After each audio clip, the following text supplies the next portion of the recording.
what interests us and we try to explore in the pipeline, in the story, is that what has happened is that matter, carbon, has moved from 5 kilometers beneath the seabed to several kilometers in the air.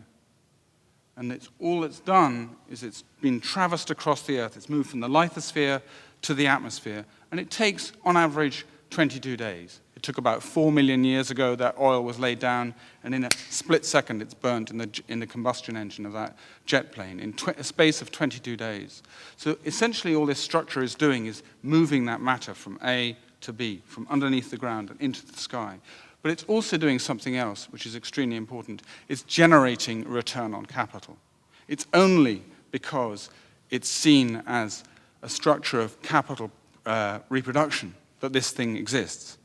As we say repeatedly in our work, if BP, in this instance, which is the driving company behind it, they're not interested in oil. They're only interested in capital. They're only interested in return on capital. If they could make their money from shoes or spaghetti and more money from that, that's what they do. But in this instance, they can make it out of oil, and that's why they do what they do. If they couldn't make money out of it, they wouldn't do it. And that's one of the key things that we explore. And of course, the reason why they make the money out of it, the way in which they make the money out of it, interacts with a whole set of political drivers. So we wrote it to set the record straight, and we wrote it as a testimony to the people who live along the way and the people who resisted it.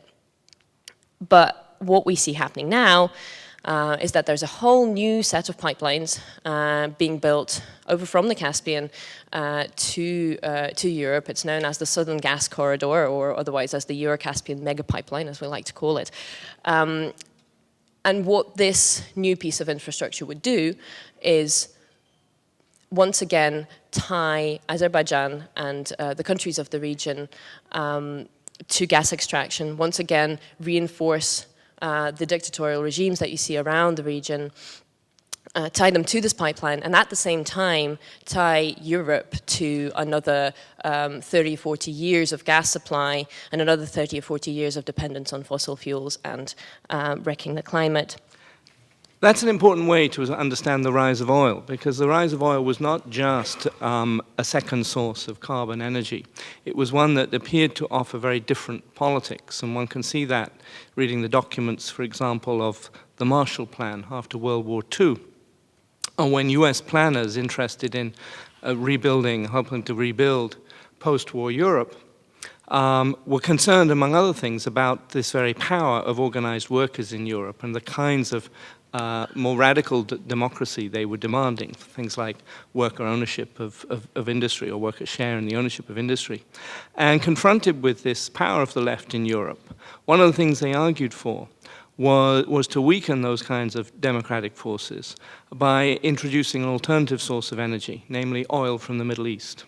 And this was the way they would weaken the coal miners and their allies in other industries.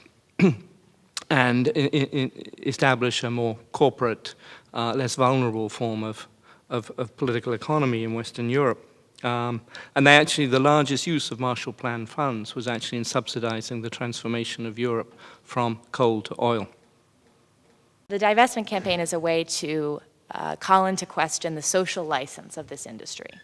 And it was a big gamble when we started, but we're getting good feedback that it's starting to work. And there was just a study that Oxford did a couple of days ago that demonstrated that the economic impact of divestment is hard to prove, which we knew. But the stigmatization, as they called it, the stigmatization impact is the gravest risk that the industry faces. So this is very good news for us. So we take this as a positive sign that we're on the right track, that through the combination of visualizing the problem through these infrastructure projects, through understanding the math and what's at stake, and then through having a systemic challenge to the way the industry is able to operate, we can build this movement and have a much better shot at living the next generations to come and something like the planet that we were all born onto.